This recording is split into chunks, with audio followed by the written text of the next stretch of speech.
Returning to the Ebon Hawk, Revan was distraught. BASTILA remained behind fighting Malak, but had to continue on with their mission, revealing the truth about his identity to the entire crew, who chose to accept him as the person he was now, regardless of his past.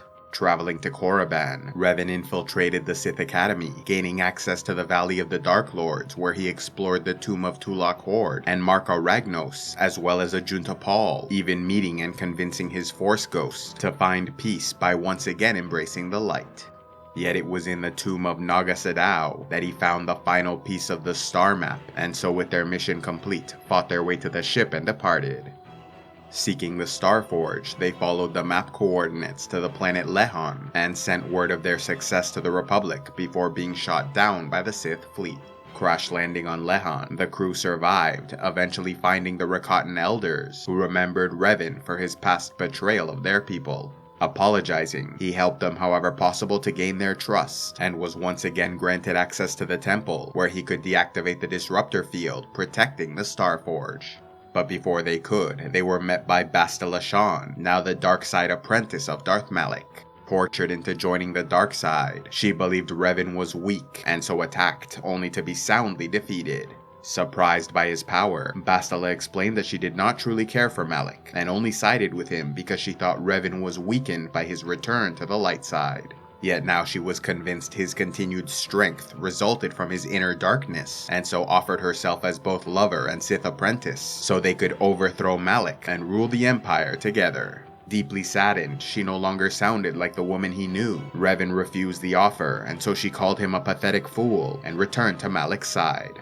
Deactivating the field, Republic forces were now free to launch an all-out assault on the Starforge, but faced a distinct disadvantage as BASTILA Shan was using her battle meditation to enhance the abilities and morale of Sith forces. Yet she was soon confronted by Revan, who boarded the Starforge with his crew, seeking to find and defeat Darth Malak. Attacking Revan, BASTILA was struck down 3 times before she realized the error of her ways and asked that he end her suffering.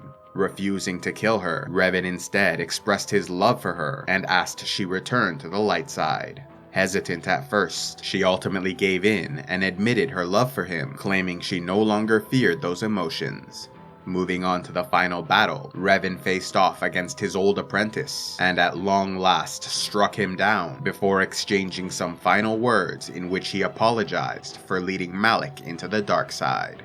With the Dark Lord dead, BASTILA redeemed, and the Starforge destroyed, the Sith Empire was largely defeated, and so a celebration was held on Lehon, where the entire Ebon Hawk crew were publicly recognized for their service, while Revan was awarded the Cross of Glory, earning his status as a living legend, having been both a warring Dark Lord of the Sith and Jedi Savior of the Republic.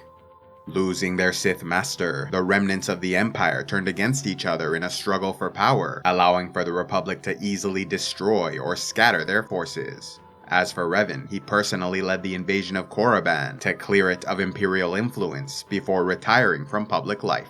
Although the Jedi Council offered both Revan and BASTILA the chance to re-enter the Order as Padawans so they might receive proper training, both turned down the offer, instead getting married and moving into an apartment on Coruscant with T3M4 and HK47.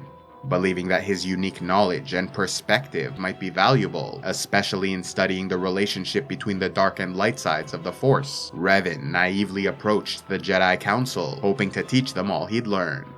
But they were outraged by the notion, with some threatening to banish him from the Order entirely. Fearing the public outcry from punishing a Republic hero, the Council made a deal, allowing Revan and BASTILA to be married while remaining members of the Jedi Order, but in exchange, they could not spread their teachings. BASTILA was angered by the Council's constant disrespect and condescension, but Revan felt no malice and convinced her to take the deal so they could live their lives in peace. Yet their happiness did not last long, as Revan began having nightmares of a shadowy presence and a planet covered in storms. Though he had not yet recovered all his memories, he felt strongly these dreams were related to his past with Malak and the Mandalorian Wars. Contacting his old friend, Canderous Ordo was asked to learn any information possible about Mandalore the Ultimate and his reasons for invading the Republic. Meanwhile, Revan sought to contact and enlist the aid of his old protege, Mitra Surik, traveling to the Jedi archives to learn her fate. There, he was confronted by an angry Jedi Master Atris, who informed him Mitra cut herself off from the Force after the Battle of Malachor V and was exiled from the Order when she returned to face judgment. Deeply saddened by what he learned, he left the temple, unsure he'd ever see her again. A few weeks later, Canderous made contact and revealed the Mandalorian clans were gathering on the planet Rekkiad to search for the Mask of Mandalore the Ultimate so a new ruler might take his place and unify their people.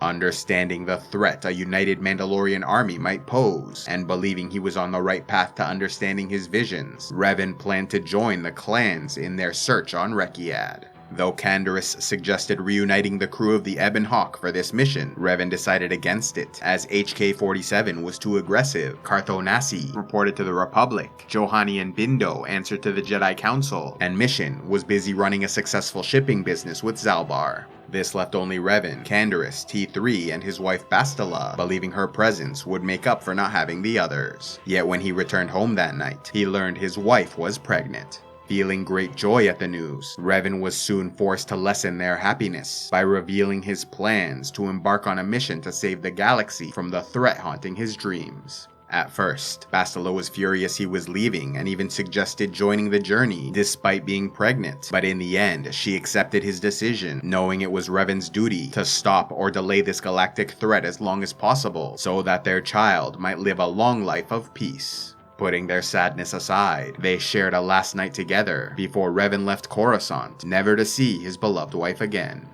Journeying to Rekkiad, Canderous was reunited with his people in Clan Ordo, introducing his companion as the mercenary Avner, who'd come to help them find the mask. Revan then met Vila Ordo, the proud, ferocious clan leader and wife of Canderous. Experiencing more dreams and memories throughout the voyage, Revan soon realized Clan Ordo was searching in the wrong area of the planet, and so had Canderous help convince them to move, resulting in a battle with Clan Gendry. Though they claimed victory, Vila and others saw Revan using a lightsaber and became silently hostile, realizing he was a Jedi. Laying claim over the new location, Revan led a group of them to the tomb of the Sith Lord Dramath II, where he recovered the Mask of Mandalore. Unfortunately, Vila then turned against him, claiming she knew he was Revan, and asked Canderous to choose between his friend and his people. Refusing to choose, he watched on in horror as the Mandalorians attacked his ally, who cut them down one after another. Feeling compelled to act, Canderous raised his weapon and fired, shooting his wife through the chest. After defeating the Mandalorians, Revan watched on in silence as Canderous stood over the bodies and came to terms with his decision. Love Star Wars? Then why not check out Audible, where they have the largest collection of audiobooks available. Sign up now and get a free audiobook along with 2 Audible originals, or else give the gift of membership to someone you know.